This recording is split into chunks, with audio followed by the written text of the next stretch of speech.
Hello and welcome back to another episode of the On the Sideline podcast with Jackson and Kyle. I am joined here, as always, by the man who anybody would trade 3 first-round picks for just to get a chance to podcast with. Kyle, how are you doing?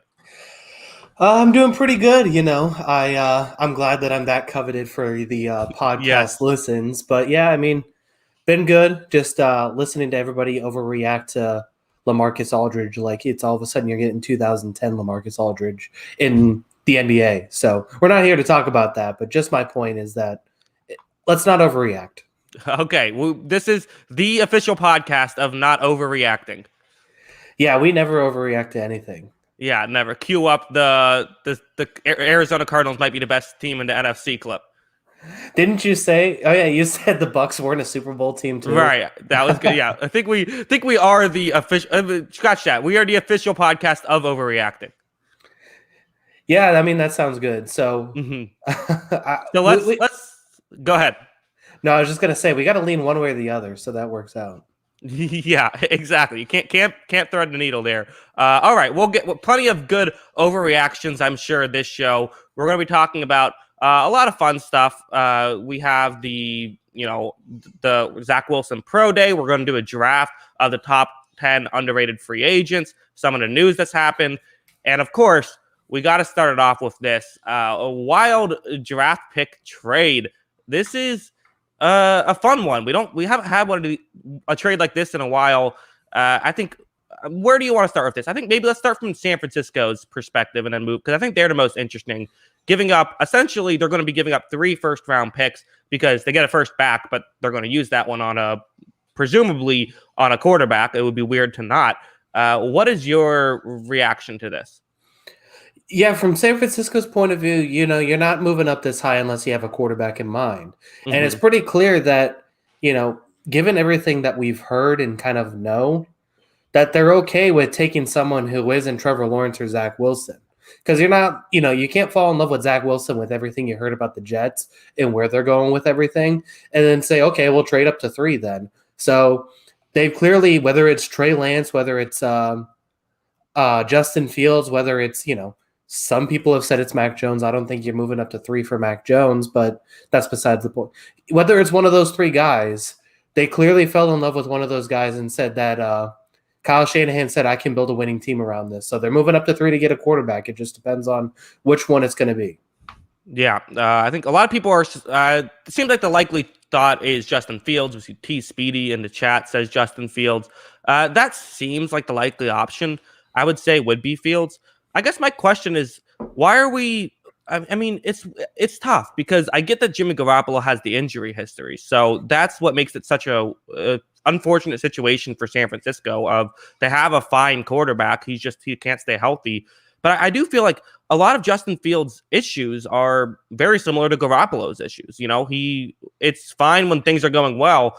And when you sort of get into the issue of like when plays break down, that's when Fields runs into trouble. I feel like Fields will make some dumb decisions just like Garoppolo will. And it's just kind of a weird decision, I guess, to give up so much draft capital for what doesn't even feel like, immediately it probably won't be an improvement.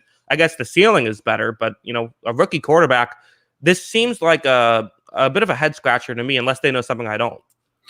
Yeah, I'm kind of interested to see how this works, because if you look at some of the quarterbacks that Shanahan has worked with in the past, you look at guys like Matt Schaub, Matt Ryan, Garoppolo. Didn't he work with Kirk Cousins too when he was in Washington? Mm-hmm. And then he worked with Robert Griffin III, right? And that was probably the biggest season he had was Robert Griffin's rookie year. So is he seeing this as an opportunity to have a kind of season like that where he has a guy who's more mobile and can make some plays with his legs? And we already seen what they can do with the running game. Adding Justin Fields to that, if that's the guy. I mean, Trey Lance is in the same situation where he's just as special running the ball as he is throwing the ball. So I think both of those guys, add a different dimension to this offense that maybe Shanahan's looking at this like, okay, I can have a lot of fun like building offense around this guy. Yeah, that's an interesting point. Also, how dare you not bring up Hoyer the Destroyer when listing off all of the quarterbacks that Shanahan has worked with? But it is interesting. I guess that's a fair point about the running game. I guess my confusion with this is if you're so worried about Garoppolo's injury history, why not give up like a second round pick or a third round pick for Gardner Minshew? I feel like why not just get a good backup kind of thing? I feel like that would make way more sense to me. Yeah, I mean that's the thing. So there's a lot of different things, like aspects to look at this, because the immediate thought was, okay, now Garoppolo's going to get traded and they'll get some capital back on that. And then they come out and say they're not trading Jimmy Garoppolo. Now, whether or not I believe that is a whole different story. But as of right now, the 49ers stance is they aren't trading Garoppolo. So either A, they're looking at Justin Fields as a longer term project, or B, this is insurance in case, or not in case, when Garoppolo gets injured again, like you were saying, because he's injured all the time. So that seems like a steep cost for a guy you want as a backup quarterback. It's justifiable when you're the Packers and you have him, at 24, when you're drafting Aaron Rodgers or, Jordan Love. I think moving up to 3 for a guy who you don't see starting in 2021 in just today's NFL is just that's a weird thing to decide. I don't see that kind of happening. And that's kind of why I believe that, it's kind of BS when they're saying they're not trading Garoppolo. Yeah, it seems like part of the logic is I think San Francisco might be thinking, hey, we can maybe get a first rounder from New England if we get rid of Garoppolo. So we're giving up 3 first rounders, but we were going to spend one of these first rounders anyway. So it's almost like we're just giving up 1 first rounder for the upgrade, which is, that it makes it a little bit easier to stomach. But again, I don't know. I guess the real question is just, will one of these quarterbacks again? And I think it's Justin Fields. I just can't imagine it being Trey Lance or Mac Jones. The only thing I could question is maybe there's a chance that they know something we don't with, like, are the Jets actually going to take Justin Fields and that's why they're doing this? Which, if that's the case, I totally get it. Makes a lot of sense to get Zach Wilson for that. But I guess that's really my main concern is I'm just not as high on Justin Fields as maybe Kyle Shanahan is. Yeah, I mean, that's the interesting thing about this, though, isn't it? Because it's like you're seemingly trading all of these picks for the third best quarterback in the draft, or you're going to have the third pick of quarterbacks. Basically, you don't know who's going to end up as the best, second best, so on. But you're getting the third selection as a quarterback because we're all assuming that eventually these quarterbacks, because of the demand, are going to go 1, 2, 3, and 4. So it seems logical if they were willing to do this to get like the second pick and, because Wilson seems like such a stud. But now you're getting the third best quarterback in a draft or third best prospect. That's a lot for the third best guy at a position. Yeah. And again, unless they just love Fields, because obviously Mahomes was the third quarterback selected in his draft. So if you think that he's going to be the guy, I guess it's worth it in that sense. If you think he's going to be the star quarterback, so yeah, I guess and also I want to bring up the reason why I feel so strongly it's Fields is because they didn't even go to Trey Lance or Mac Jones's pro day. So Kyle Shanahan, I can't imagine he's going to give up 3 first rounders and a third to draft a guy who he's never even seen throw in person. Yeah, and that's also interesting. If they're so hell bent on quarterback, why aren't you doing your due diligence to go make sure you see everybody before you make that selection? I mean, listen, there's a lot I like about Justin Fields' game. I've been saying that since last season. I'm a big fan of his. He does stare down receivers. He's still got a long way to go for reading defenses. But, just the pure arm talent, athletic ability, size, it's a lot of Cam Newton. It's a lot of Cam Newton, honestly. I really like that part of his game. He's just got a long way to go. And I think Trey Lance has a long way to go to be a really good quarterback too.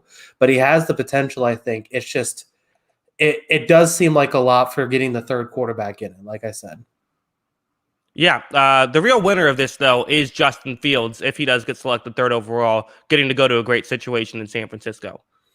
Yeah, they locked up Trent Williams, and Kyle Shanahan obviously is it undisputed now the best play caller in the NFL? I mean, you throw these things out sometimes. Again, well, we're the official podcast of Overreaction, so yes, absolutely. Yeah, if he's not number 1, he's like top 3. So getting to work with that, getting to work with those guys, they have pretty much the foundation for him.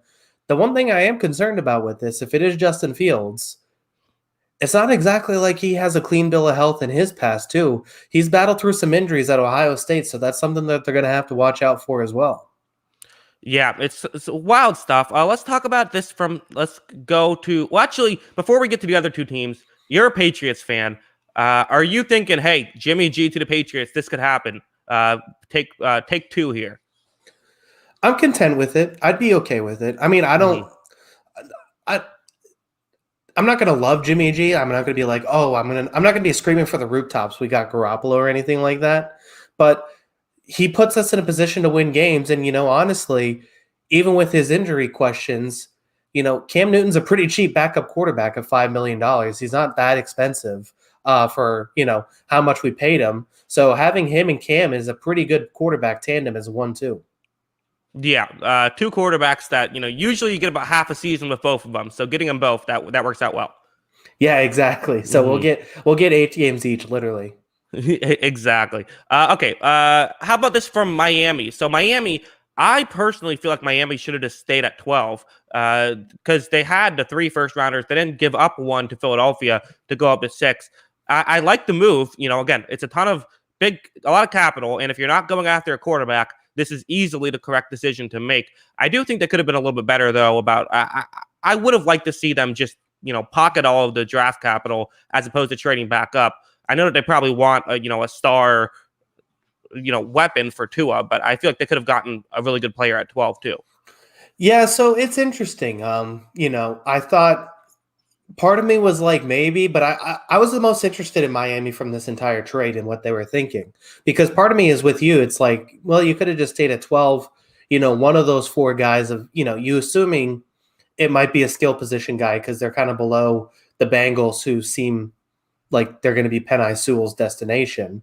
So if you're below the Bengals, that's a tough thing. So it seems like one of those skill position guys, but it feels like that you could have just got one of those 4 guys at 12.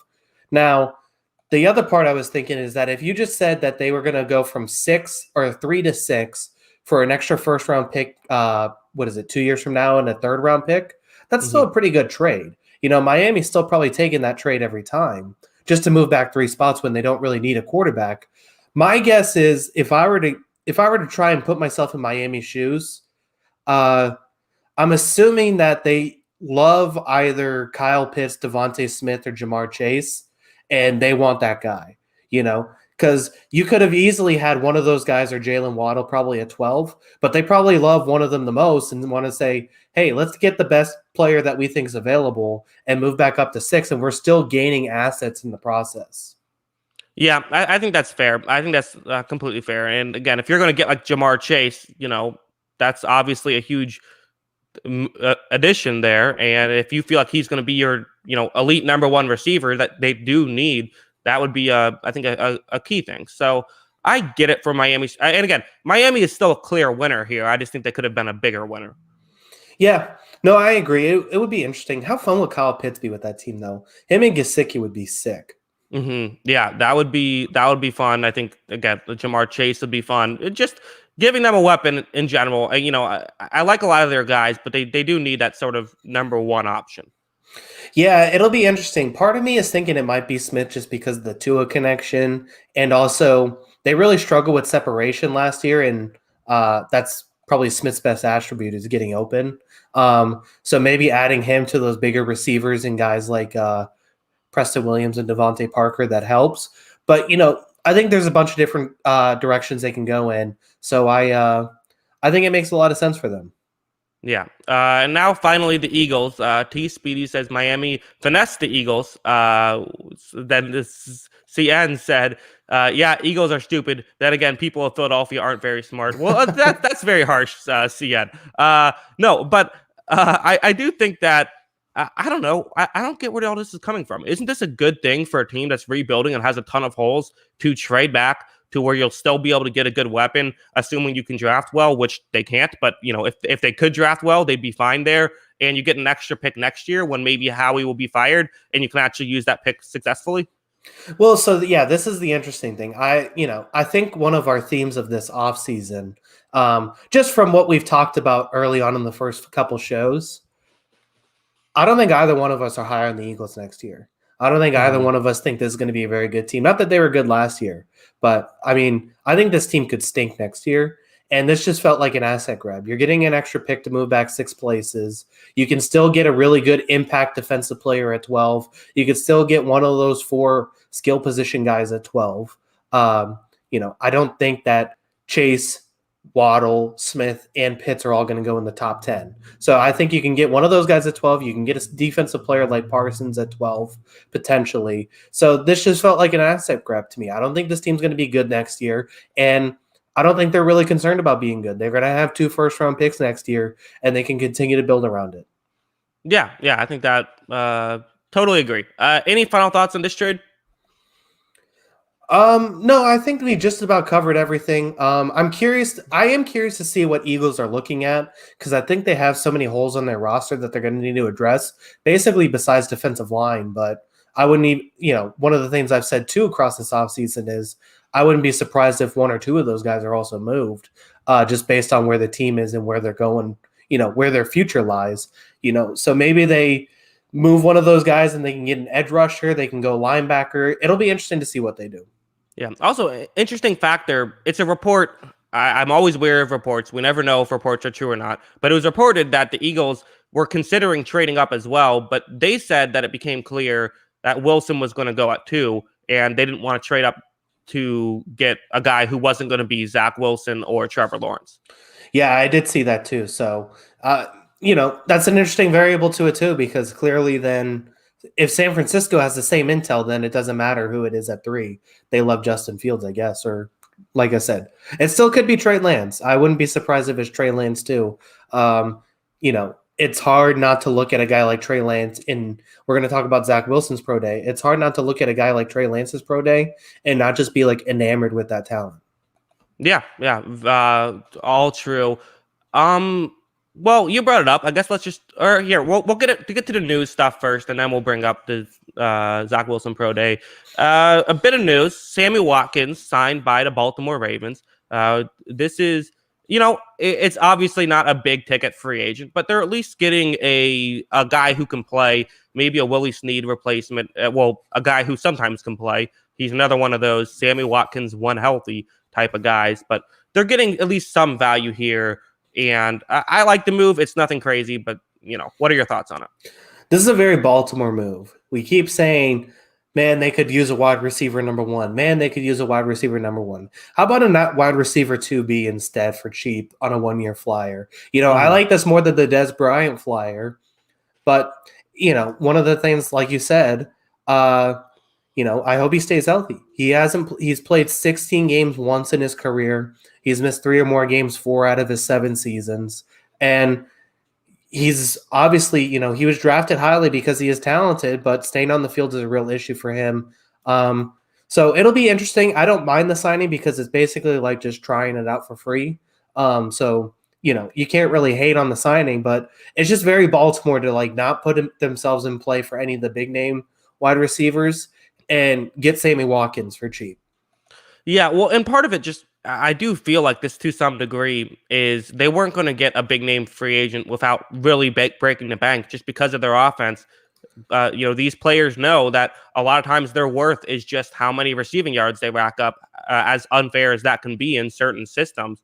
So, if some, like I know T.Y. Hilton, he said that he took less money to stay with Indianapolis. Like if you want to go, especially if you're someone like Juju Smith-Schuster also took less money to go to Philadelphia or stay with Pittsburgh. I mean, so it's like these guys who maybe if they just want to take a 1-year prove-it deal, that's not a great place to take a 1-year prove-it deal. I think Sammy Watkins, his prove-it deal was just to prove you can play 16 games, so it kind of makes a little bit of sense for him. But for a lot of these guys, it's like you're going to have to really break the bank to get them on your team.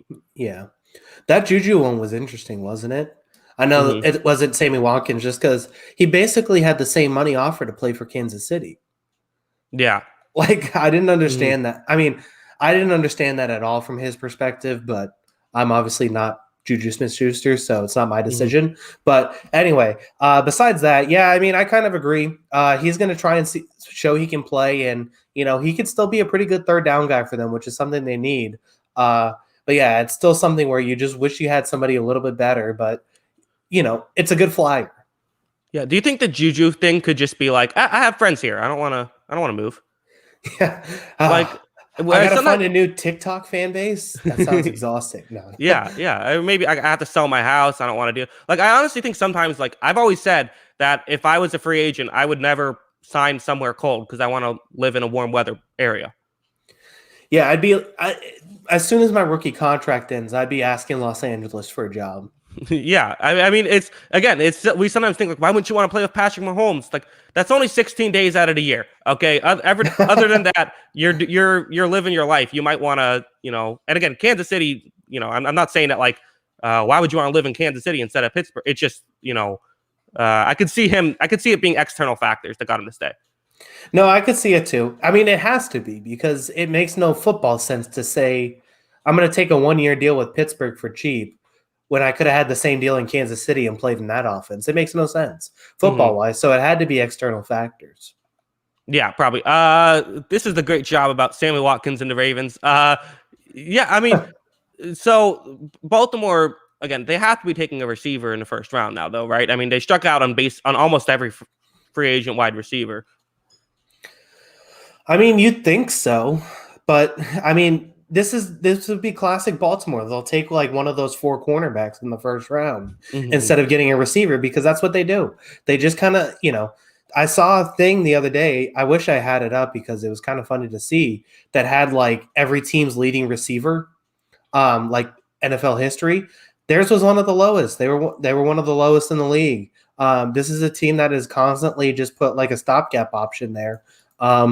The last real guy they went after was Steve Smith, and he was even past his prime at that point. So they're just not concerned with it. They're going to roll with what they have, I think. I could see them getting a receiver, but I could also just see them saying, we'll get a corner and, continue to have a dominant defense. Yeah, well, if Baltimore does draft a corner, almost guaranteed he's going to be like an all-pro, like for like 7 times. Oh, yeah, he's going to be awesome. So. Yeah, exactly. Okay, we'll move on to the other piece of news we want to talk about. My team's staying in the news. They make a couple more, again, these aren't these crazy moves that we had to report last week, but re-signing Leonard Fournette and Sue, a bit surprising, I guess. I thought Fournette was going to be gone. Sue, Sue, I want to start here. Sue might be the best. He's self-represented, might be the best agent in football. The guy's racked up like I think it's $165 million in his 11 years in the NFL. He's for the position he plays, incredible. Yeah, I mean, really, it has been. I didn't even know the part about self-represented.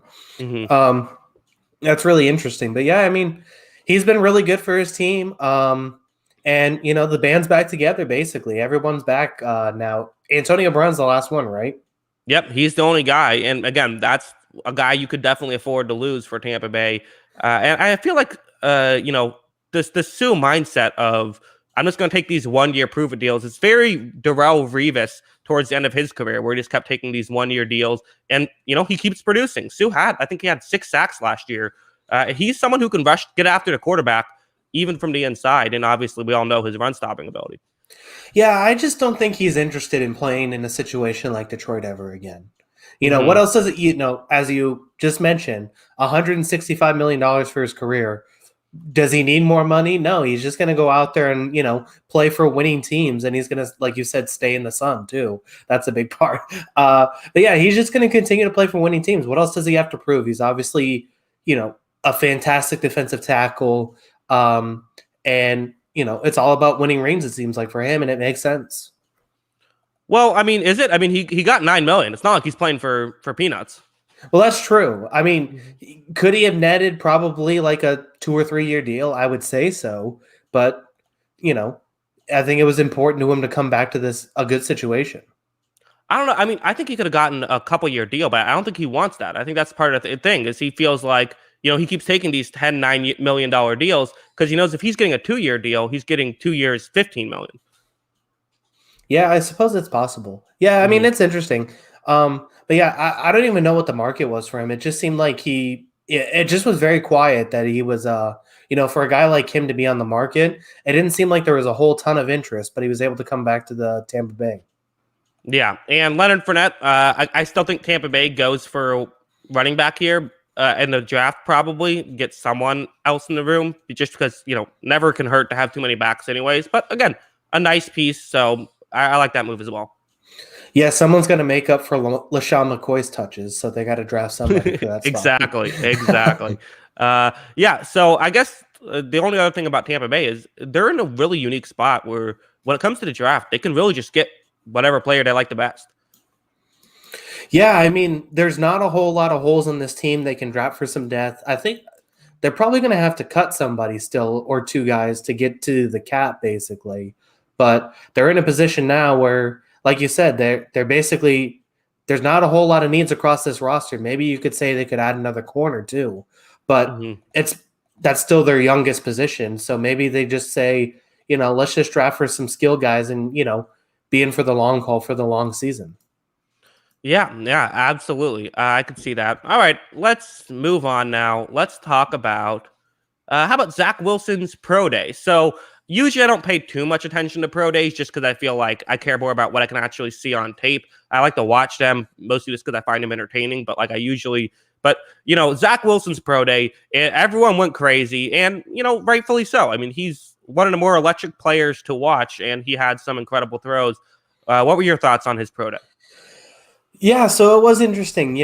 I take these all with a grain of salt because they're in indoor practice facilities in t-shirts and shorts. So, you can generally look pretty good in those kind of situations without pass rushes too. So I think it's interesting to see. But yeah, I mean, some of those throws, the zip on the ball downfield, he looks the part of a big-time quarterback. So there's a reason he's flown up everybody's draft boards, and the Jets are basically set on him at number 2, it seems like, and they're not really like making it a secret.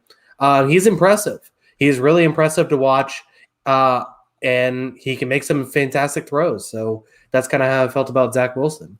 Yeah, we have Luke G's field review. Glad to see him in the chat. It says, I think his pro day was so good, 49ers said we're moving up. Yeah, I mean, I did find it hilarious, though. I watched it after the fact, and how the news broke like right when that trade was right when that thing was happening. So guys like trying to talk about the trade and also Zach Wilson. A very good comedic timing there by the NFL gods. Yeah, it worked out perfectly that team's moving up for a quarterback while Zach Wilson's throwing some dimes. Yeah, I mean, there's no way the Jets don't take him at this point, right? Everything is saying that the Jets are taking him. Never count out the Jets to jet something up. I don't know. Like, I get it because it is the Jets and their history. But I mean, I kind of believe in Joe Douglas. I kind of like what he's done. I think he makes I think he's a smart guy. I don't really see that kind of happening. I think that's their guy. I hope so. I think I think it would be an insane move to not. But again, I still stand by. It's the Jets. They find ways to screw things up, and it would be a very Jets thing to do to draft Justin Fields and have Zach Wilson end up being the next Aaron Rodgers. Yeah, I guess that's fair. Yeah, I mean, I guess it's possible, but yeah, I mean, who knows? It was impressive, though. The way he can throw the ball, especially on the run, is, speaking of Aaron Rodgers, I'm not going to say Rodgers-esque because that's a tough thing to compare to, but he's up there with one of the best I've seen with his ability to throw on the run. Well, yeah, I mean, the reason why people keep bringing up Aaron Rodgers and Patrick Mahomes is because who else do you compare that to? I mean, who else can do some of the stuff like that? I don't know, maybe a Russell Wilson. I've made that comparison in the past, but I do think that the way Zach Wilson can sort of make these throws off, obviously the one that went viral in particular of him rolling to his left, throwing sort of across his body. I remember in my video, I pulled out the A squared plus B squared equals C squared to measure how far one of his throws was. And he threw it like 55 yards completely across his body. Perfect strike. I mean, this is just what he's a highlight machine. So of course his pro day is going to be awesome. Yeah, that's definitely where he's going to look his best, like a lot of quarterbacks. But yeah, so it's an interesting thing for the Jets to have because, they still have Darnold there, but it seems like that's going to be over. Because you just got to take the talent, and if you're not sold on a quarterback, you go with the rookie contract. Yeah, and again, when it comes to pro days, I'm not like going crazy. Like I didn't learn anything. Zach Wilson's pro day. Here's maybe a good question. Has anyone's pro day affected how you feel about a player? Because for me, it hasn't. He would have to be like bad and like move the pro day down. Like if he's missing like easy throws on a pro day, and you're like, ugh, maybe he's not a top 5 pick. Right. You know, that would be something that would happen. But I can't imagine the thing that Zach Wilson, that it just kind of backed up. He makes those throws in games. He makes those, he's made those throws that he had in that pro day. Maybe not the 55 yards across his body thing, but he makes insane throws in games, in actual like action, that makes it so impressive to just see it once again, even if it's in a simulated experience like that. Yeah, exactly. I was on Twitter reading the comments of, again, that one clip, and there's people saying like, sure, you can do that, when you're just, at a pro day. It's way different to do it in a game. He's done it in a game too. This is just who he is. Yeah. I mean, it's going to be really interesting to watch his career. Whether it's even if I have to watch him in the Jets, which means that he'll be a bust for sure. So yeah, exactly. That's just now you get the spirit, Kyle. Yeah. Listen, I've watched the Jets lose a lot, so I'm used to it. Yes. Speaking of the Jets, I thought this would be a good transition. Somehow there is. So you were talking about, could the Jets, is there any way they don't select Zach Wilson? And there is a select group of people that say the Jets should trade back and keep Sam Darnold and use the draft capital to try and build their team.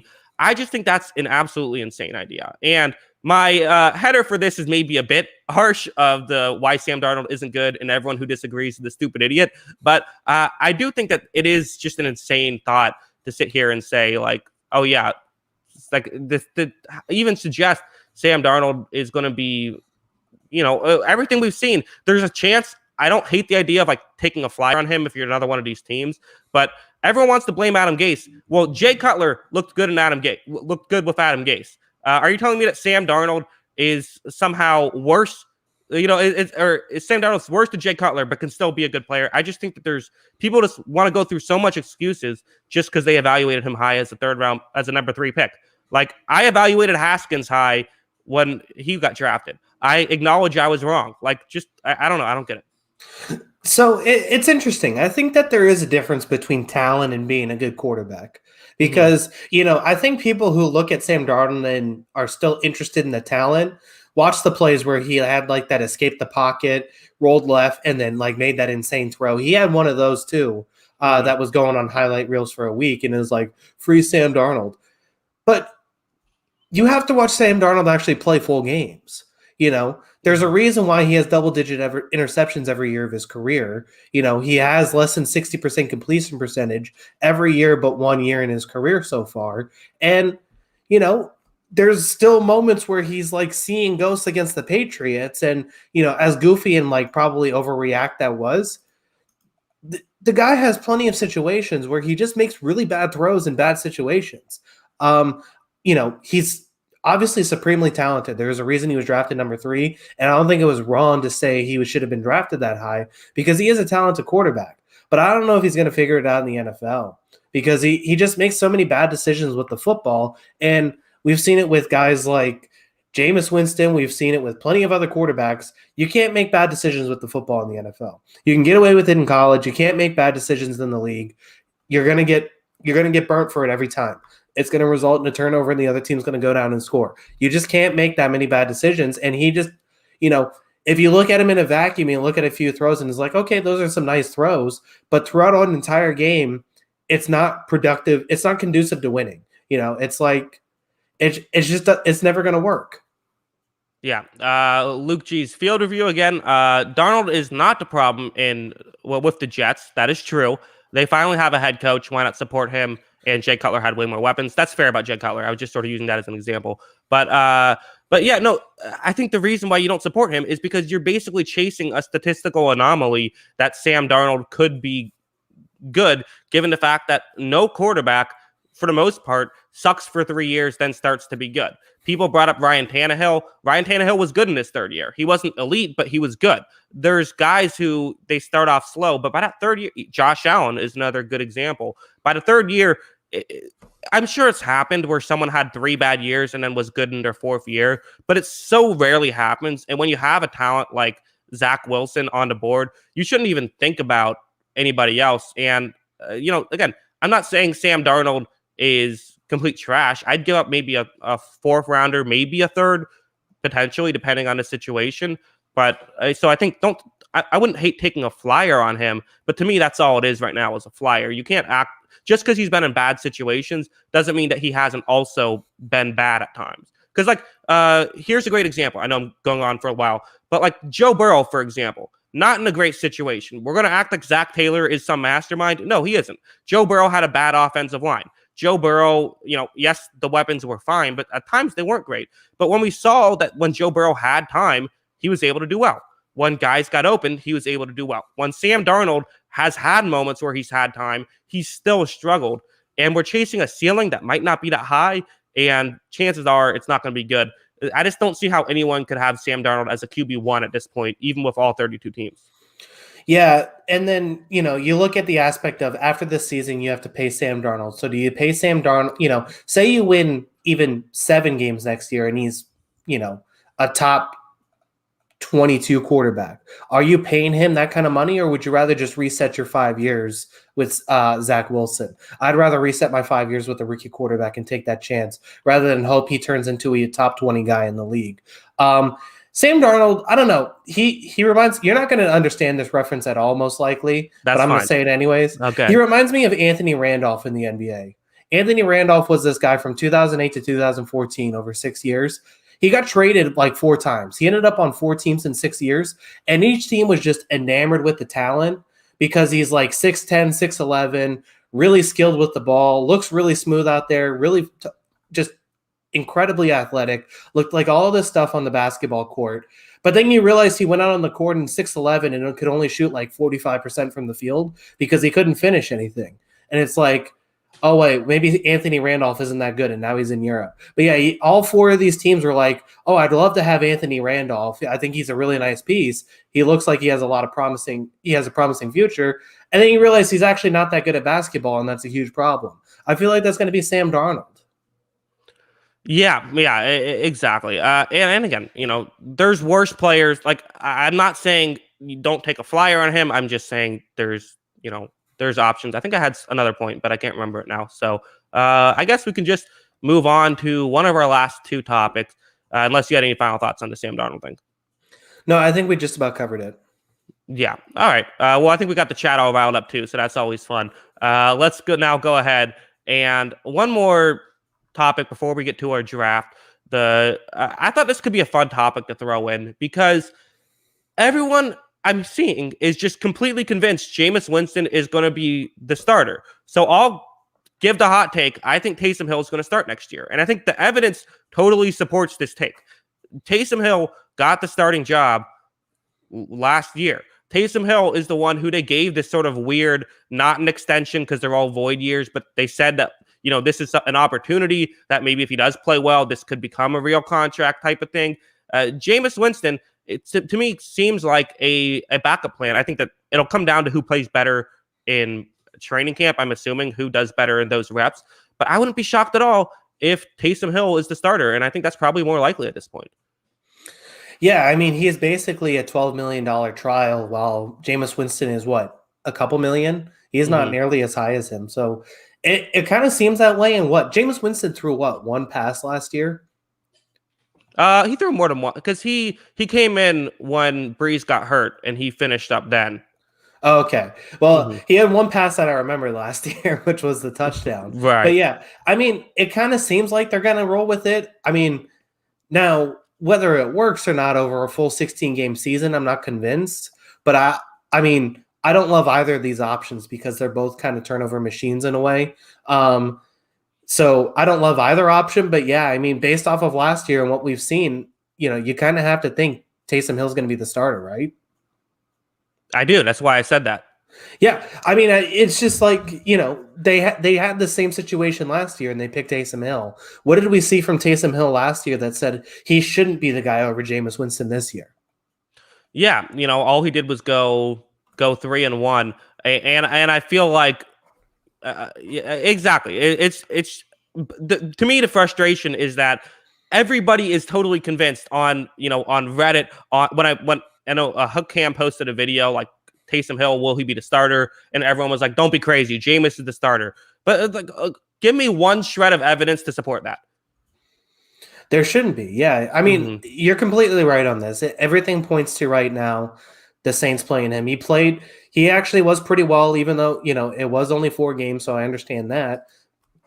But still, like I said, they had the same option last year, literally like 2 months ago, and they picked Taysom Hill. And Taysom Hill's making more money, even if they're both kind of on these 1-year deals, even though it's not really a 1-year deal, like you said, for Taysom Hill. It's kind of a weird thing. They're both basically on 1-year deals, and Taysom Hill's also making more money. So they obviously feel they're more invested in him and feel more comfortable with him at that offense. Yeah, and you also one thing I do feel like is fair to say is I actually would like to see Winston in that offense, and I think that's kind of why a lot of people are saying Winston, just because they want to see that happen. Because I think that Winston could be actually okay in an offense that doesn't necessarily need. Saints fans are like, hey, Jameis Winston, we can finally have someone to push the ball down the field again. That's not what you want. You don't want Winston throwing deep. An underrated bad part of Winston's game is his deep ball. Everyone thinks that he's this great deep ball. He's horrible at the deep ball. That's one of his worst attributes. He's good at the over the middle stuff, but deep ball is not good. So getting him to play these sort of zone busters could actually be interesting. So I would like to see it. But again, it's Sean Payton once called Taysom Hill the next Steve Young. Sean Payton said that he's paid Taysom Hill all this money to keep him for when Breeze retired. It's just going against everything that this actions speak louder than words. Their actions say that unless Winston has like an amazing training camp and Hill sucks, that it'll probably be Taysom Hill. Yeah, and I think the one concern I've always had about this is, does it minimize basically Michael Thomas's effectiveness? But I know he barely played last year. His best 3 games last year with Taysom Hill at quarterback. So, maybe they find a way to utilize Thomas, and it's this 3-headed machine with him, Kamara, and Hill running the ball as well. Even though I don't love Hill running the ball that much, just because he puts the ball on the ground so much, even though he can. So I think that's my concern is he just putting the ball on the ground with fumbles all the time? But then at the same time, you're taking the same risk with Jameis. So, Yeah. it's just pick your poison at that point. Yeah. No one has ever said, let's go with Jameis Winston because we don't want to turn the ball over. Yeah, exactly. Mm-hmm. So it'll be interesting. Yeah, I mean, because I think that I'm just interested to see that team in general next year. I don't know how it's going to look. I'm just interested to see the Saints in general play. Because it's really hard to get a feel for them after this offseason. Yeah, it should be fun. I mean, it'll be interesting whether they flame out, then obviously I'll have a good time. But, and if they're good, listen, the Saints are a great villain of the NFC as well. So whatever they do, it's going to be entertaining. And it's probably going to result in a heartbreaking playoff loss, too. So yeah, no matter how well they do. Yeah. Yes. All right. Final segment of the show. We have a draft. We love our drafts here. The 10 underrated free agent signings. Kyle, are you excited for this draft? I'm excited for every draft. We're the king. We're the podcast of overreaction and drafts. That's right. That's the 2 things we do. We should post on the Twitter like we do our mock draft, and it's just this. Yeah, I'm down. We'll just keep posting our random drafts all the time. Exactly. Watch the full draft here on April 29th, and it's just our top 10 free agent signings. Sounds good to me. So, do you want the first pick for this one? Sure. I'll take the first pick. This is someone I've recorded a video on. Should be posted tomorrow. And again, this is underrated. So guys that maybe went under the radar or got a little bit of attention, but we think deserve more attention. I'm going Marvin Jones.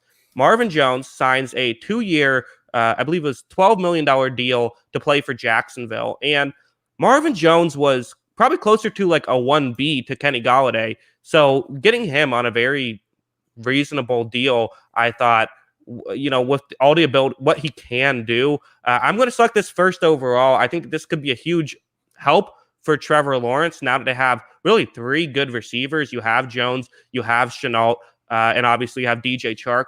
I also think that with Jones's route running ability, that could maybe help out Chark, who that's been my biggest concern with Chark, is that he's so physically gifted. He's not the best route runner. So maybe getting someone like Jones, who's another, physically gifted guy who can actually run routes well, that could maybe rub off and get some veteran leadership. So I think it makes Jacksonville a much better offense. Obviously, it's still Jacksonville. They're not going to be, I don't think they're going to be a playoff team next year, probably, maybe, but like they're definitely not a Super Bowl contender as it stands. But getting him, I'm going to put him at number 1.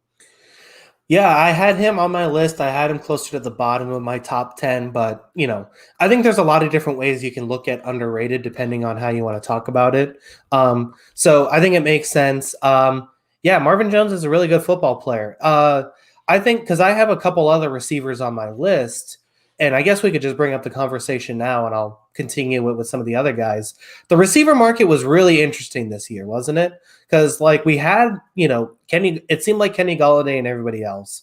And even Kenny Golladay only got $20 million guaranteed. And one of the things I heard, I think on another podcast was Kevin Clark of The Ringer was actually talking about it, and how it seems like wide receivers might be starting to go to the path of the running back just because, we're having guys virtually every year out of the SEC become star receivers.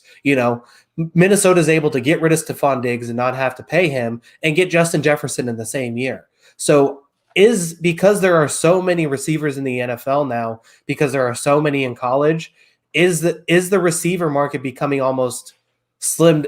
Is it hurting itself because there's so much talent at the receiver position? Yeah, maybe. That's an interesting point. And it's weird now when you have teams that don't have guys who can get open consistently. That's what we say about New England or Philadelphia. It's like, man, no one's getting open. It's like it's probably true. 15 years ago, that was kind of like 10 teams had receiving cores like that. Well, yeah, and that's the thing I've said about Baltimore this entire time. Everybody has wide receivers, except for it seems like 3 or 4 teams, and those 3 or 4 teams look like idiots when they can't get open on a third down play, doesn't it? Yeah, I mean, you look at guys Tampa Bay had, they drafted Tyler Johnson into 5th, Scotty Miller into 6th, and those are key, wide receivers. Obviously, not every team is going to be able to do that, but it seems like you can just, it's a very good point about the running backs. You can pick guys up in the draft later in rounds, even, later than usually running back, you need 2nd or 3rd. You can get wide receivers sometimes even later than that. Yeah.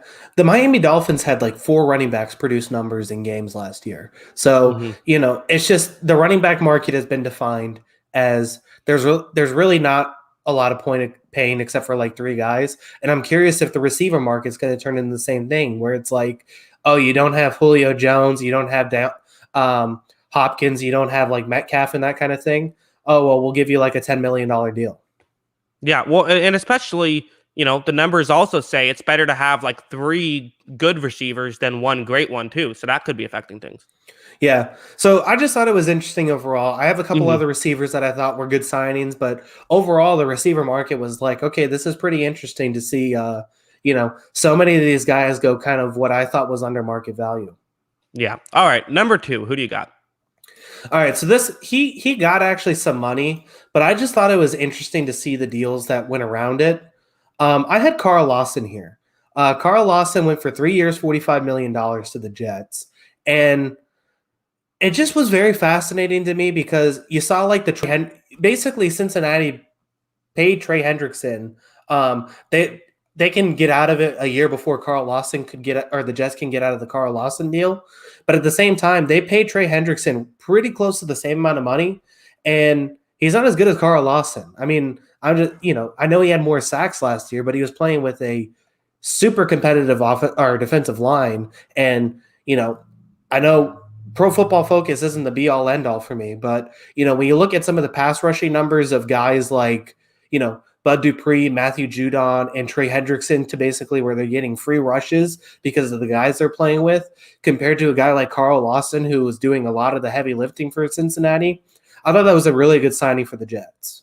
Yeah, and I could see, I think Carl Lawson could have a great year with the Jets. Now that he actually had, not that Cincinnati, was horrible at it. But you get, have him playing next to Quinnen Williams and, a lot of these other good interior pass rush or guys that can sort of disrupt things, give him one-on-one matchups, because the sack numbers aren't there for Carl Lawson. I had it up just a second ago. It's, 5.5 sacks last year, 5 sacks the year before. He did have 8.5 his rookie year, but 20 sacks in 4 years is, injuries played a factor for sure, but it's not exactly insane. But you're absolutely right. He's someone who can just, given the situation, he's probably not as good as numbers. I thought that it got enough attention to not put it on my list, which is, again, this draft is basically just let's pick some guys we want to give more love to that we didn't talk about too much. But yeah, I think this is a really good signing for New York. Yeah, it's becoming, I think that the analytics wave has essentially, turned football into there's now smart franchises and dumb franchises, where it's similar to, baseball and basketball kind of had this over the past 10 years or so, where there's teams that looked at analytics and there's teams that clearly don't look at analytics. And there's teams that are investing in pressure and there's teams that are investing in sack numbers. And it seems like the Bengals are investing in sack numbers here. Not to call them a dumb franchise, but it just seemed like a dumb move to me. Yeah, well, I don't think you'd be the first to call them a dumb franchise. Yeah, but exactly. we'll move on. Number 3, I'm going with your guy, Dalvin Tomlinson. Again, I feel like he just didn't get that much attention given the position that he plays. If he was a wide receiver of his talent, he would have gotten way more attention. So that's why I have him here at number 3. He's, what was a Giant, now a Minnesota Viking, which is they desperately need defensive help. Good way to help them out there. Yeah, I was high on Dalvin Tomlinson. I really wanted the Patriots to get him, even though I like Godshall. I don't think I'm saying that right, but it's okay. I like his game. Godshall as a run stuffing defensive tackle. I just think the way football is going, we've seen how impactful. He's not Aaron Donald. I'm going to start with that. Obviously, he is not Aaron Donald, but we've just seen the kind of impact that pass rushing defensive tackles can have on football games and having interior pressure. And he is really good at that still, even if he's not an Aaron Donald level, he's still pretty darn good at it. So being able to get a guy like that, I just think anybody was going to win being able to sign him. Yeah, I totally agree. I basically just picked this to set you up. Well, let's go ahead to number 4 now. Who do you got? The John Brown signing was pretty interesting to me. I thought this was a really good signing. I'm curious about the fit because they already had Henry Ruggs as kind of a deep threat. But John Brown for $3 million is a guy who I've always been a fan of, even when he was at Arizona. He just always kind of seems to get production, and it seems like he always is kind of open. I like his game, and I'm curious to see how he works with John Gruden, who, despite a lot of John Gruden's flaws as, putting together teams, is still a really fun play designer. So I'm curious to see how John Brown works with that team.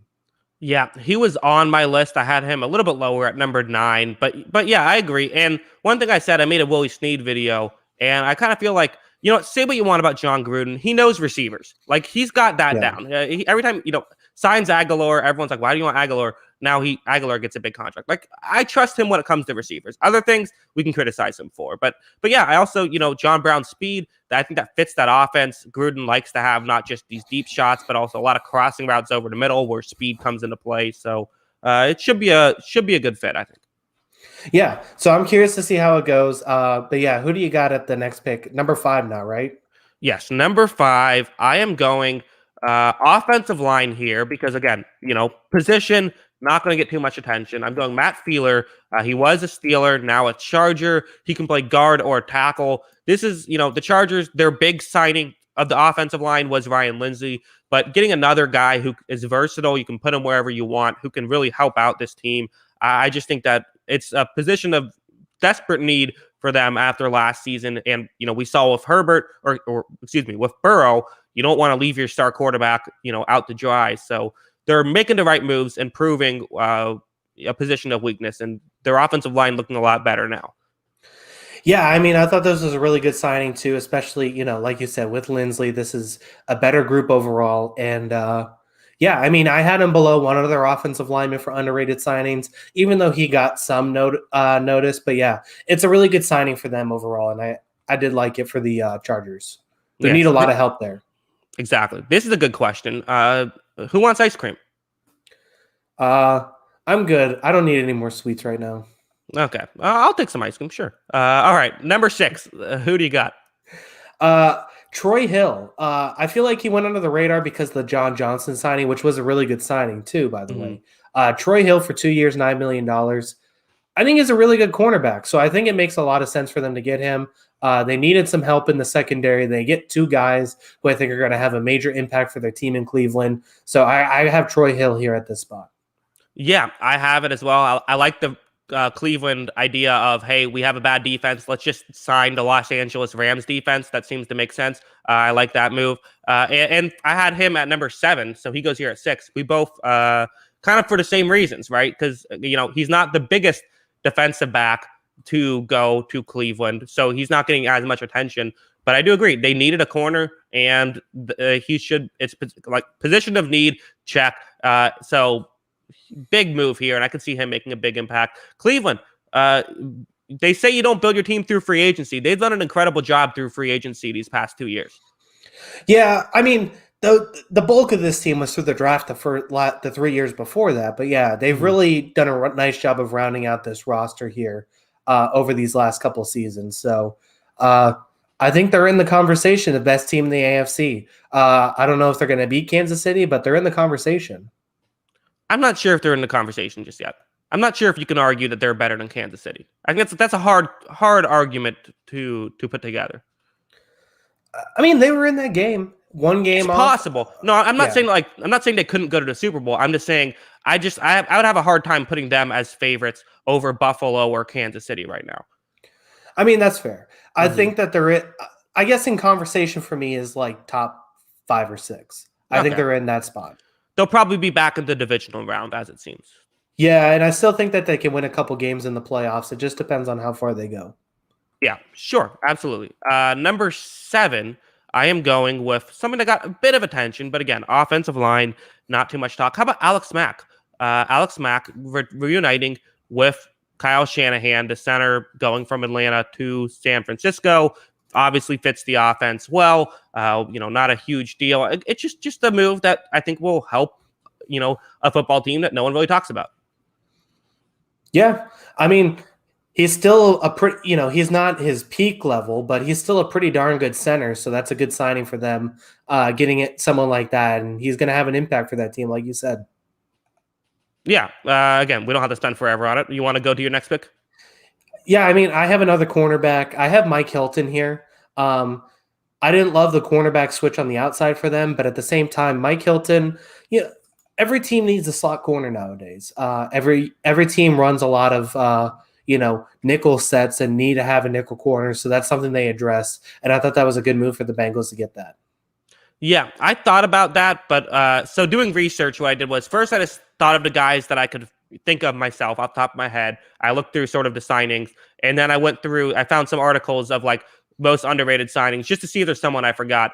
And I had Hilton on my list, and then every single one said Hilton. So then I'm like, I guess he's not underrated anymore. So I took him off. Yeah, I guess that's fair. If everyone's saying it, then I guess we're not that interesting. Exactly. As the official hot take podcast, we have to come up with something else. Okay, 2 picks left. Number 9. So I still have 4 players left. I'm going Ronald Darby here. Ronald Darby going to the Denver Broncos.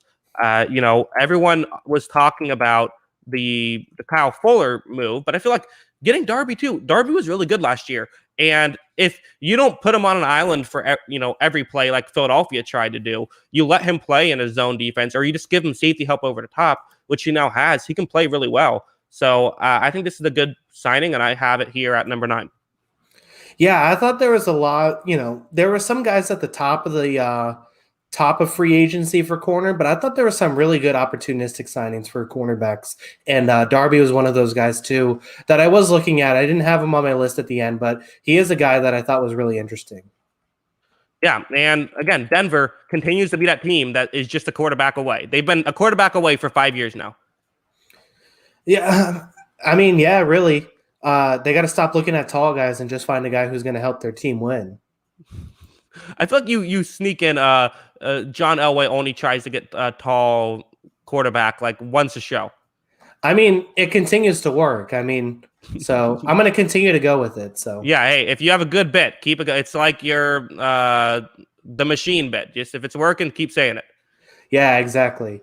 Mm-hmm. So All right, number 10. um, I'll put Gerald Everett here. Just because I still feel like, even though as frustrating as he is, sometimes he's still a really talented pass catcher as a tight end, and went for basically nothing compared to some of the top paid tight ends in the free agency. He's a guy who you'll look up one game and he has like 87 yards receiving, and it's like, oh wow, he's been really impactful. And then the next game he'll have like 2 catches for 9 yards, but he still has a ton of talent, and I think he's going to do well in Seattle. Yeah, I like this signing. I think this is a good pick by you to get it at the end of the draft here, because yeah, I agree. He's someone who could definitely has it's an upgrade at a position of need. I think that Seattle, they like to have their tight ends that I feel like every tight end that they typically go with, it's always like a, oh yeah, that guy. Like every year they seemingly have one of those, and I guess Everett kind of fits that role. He's a little bit better than that though. Yeah, he is. He's one of those guys where you love the talent, you just want to see him put together. But this is the team that utilizes their tight ends, and Wilson King utilizes tight ends. So maybe he has a big year for them and then gets a bigger contract next year, because it didn't seem like there was a huge market for him. Yeah, I had some honorable mentions as well. The guys who were on my list did not make the cut. Mike Davis, the form Panthers, a halfback going to Atlanta. I like that move a lot because they're going to need a halfback, and I also like with their system, and I also like they like to build off play action. So someone who usually takes two guys to bring down, I think that's a good fit.